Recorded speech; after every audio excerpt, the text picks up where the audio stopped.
How do you experience your enlightenment?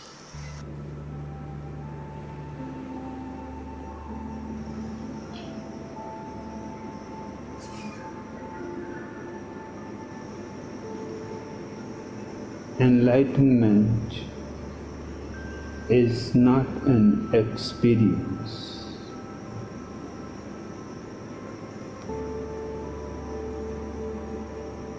Experience always divides the experiencer from it.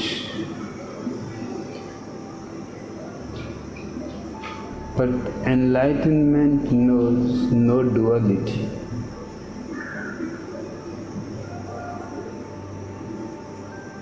Hence, it is not an experience, but simply experiencing. It may not be right language. In fact, it cannot be right language.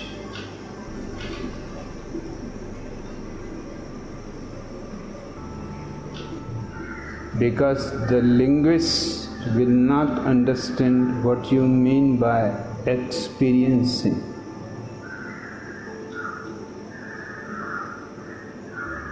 One has to know it, but some effort can be done.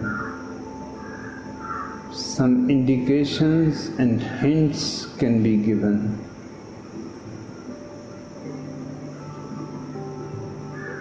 When you are in love, is it an experience? Is it objective? Is it separate from you? Is it something that you can exhibit?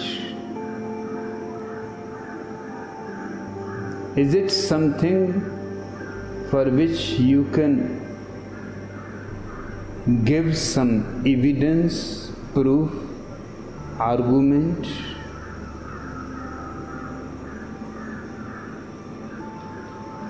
No. Love simply knows itself. It is self-evident.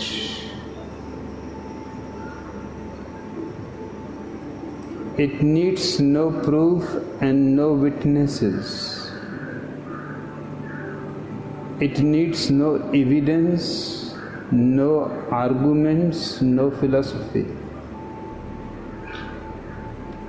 Enlightenment is even more deeper than the reaches of love. Enlightenment simply means you have awakened. Can you describe every morning when you wake up? Is there some experience? All that you can say, up to now, I was unaware of myself and the world. Now I am aware of the world, aware of things around me, aware of myself. But this is very superficial. That's why I call it only hints.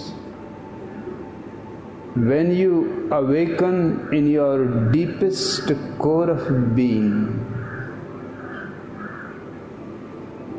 in the very center of your existence,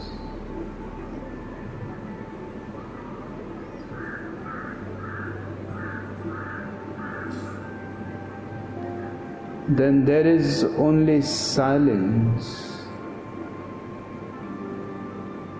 Immense joy and celebration,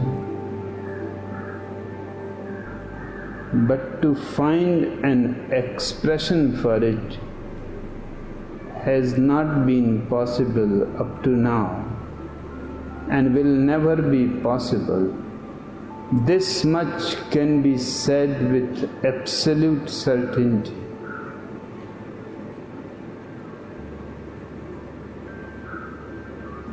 Language is left so far away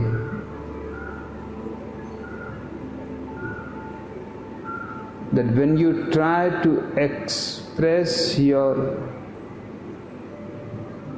innermost awakening, it becomes distorted. The medium of language is not capable to reflect it in its purity.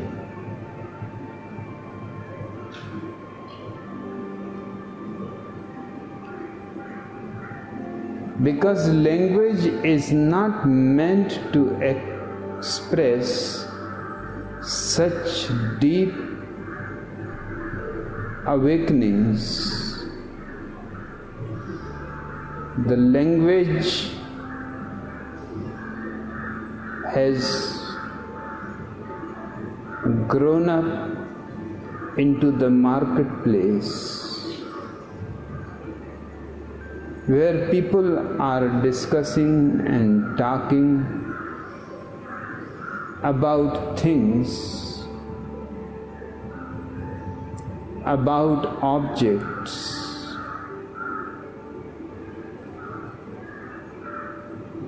Hence, there is no word capable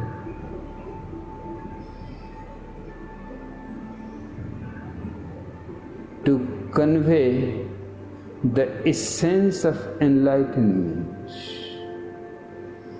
It is beyond language.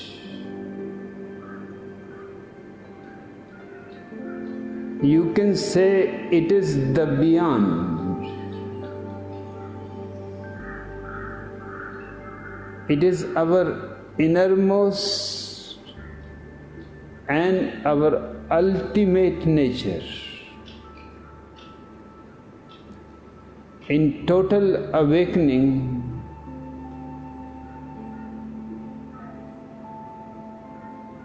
with no darkness around, no dreams, no thoughts, but just a pure fire, a pure love that knows no limits, that knows no boundaries. It is more like a fragrance that you cannot catch up. It is there, you feel it, but it is so invisible. It is just like the air, it is there. You cannot live without it, but you cannot catch hold of the air in your fist.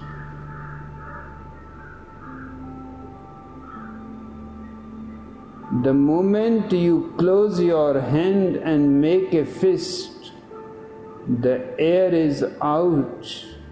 It is not enclosed. It has escaped.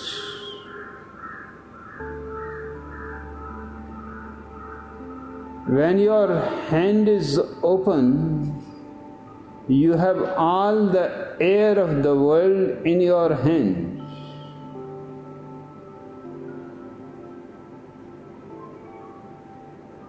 One Zen master, Bokoju, used to say to his his disciples that the day you come to something which you cannot express,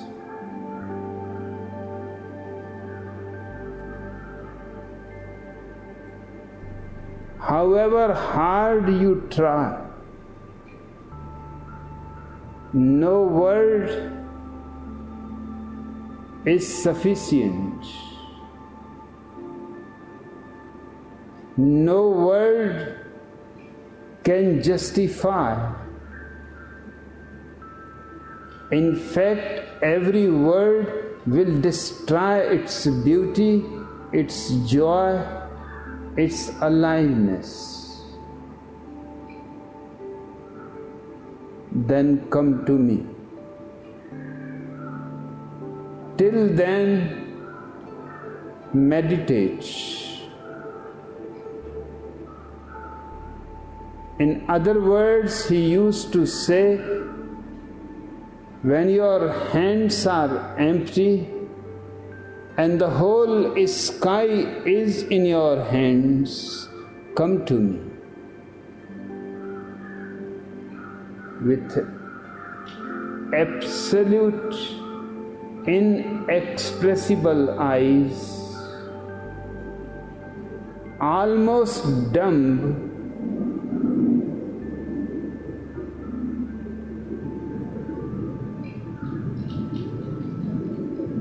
one of his great disciples used to get his slap every time he will come. In the tradition of Zen,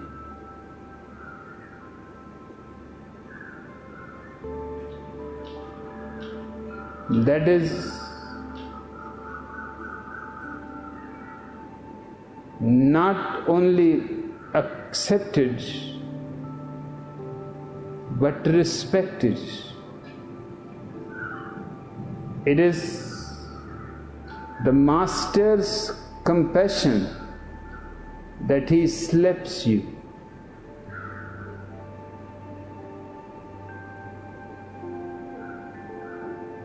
Bokuju slapped his chief disciple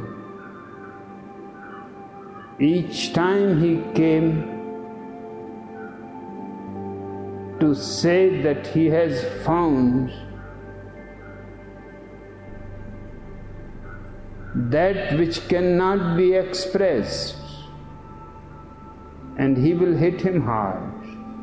That if you have found that which cannot be expressed, then even to say that it cannot be expressed, you have expressed something about it.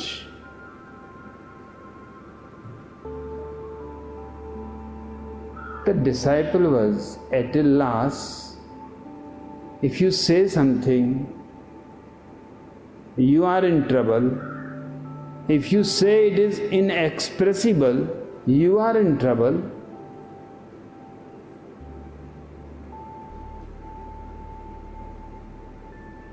One day he came and without saying anything, simply sat by the side of the master.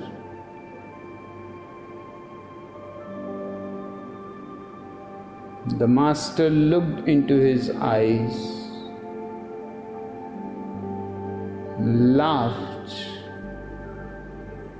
and said, "For the last time, let me hit you once more." Because again, it will not be possible. You have found it. Why are you so silent? Why don't you speak? And the disciple was totally silent. And the master was poking him to speak. Let me at least for the last time have the pleasure of slapping you. afterwards I will not be able to slap you. You have found it. This slap is a certificate.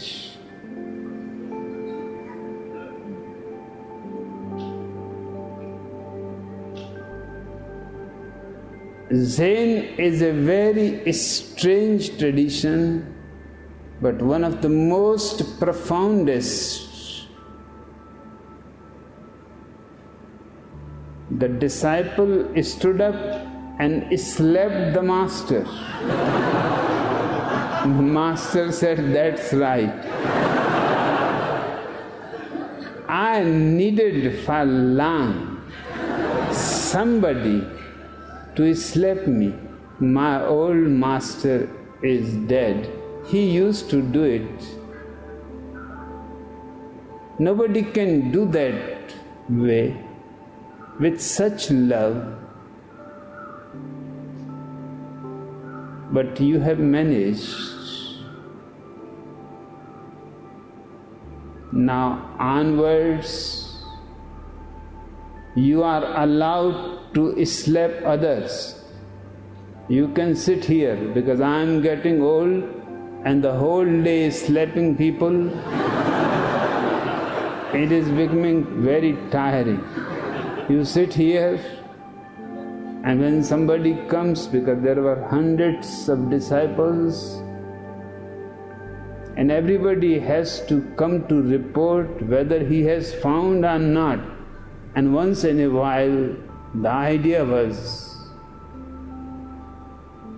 entering into everybody's head that perhaps this is it.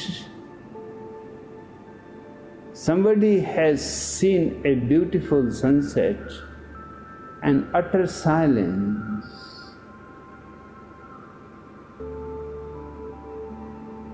And naturally the idea arose, my God, it is it, enlightenment.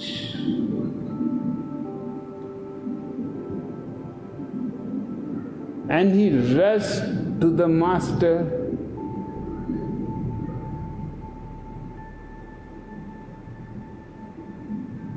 Now the master simply used to give a hint to the disciple, slap him hard. His son said, howsoever beautiful,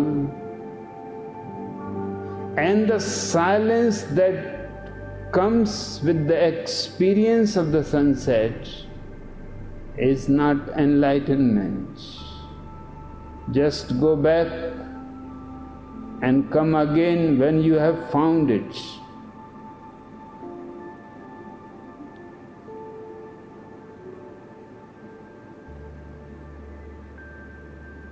The finding of oneself is the most mysterious experience. You are both the knower and the known.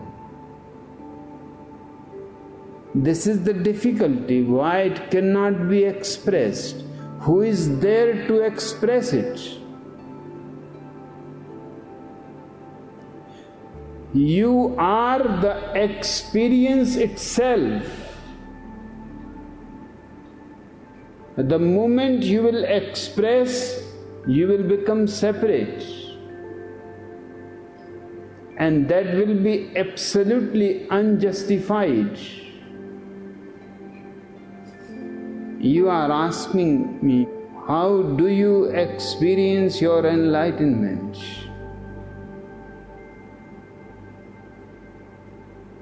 I simply don't experience. I am simply enlightenment. It is not an experience, it is my being. It is not something that has happened to me. It is my very soul.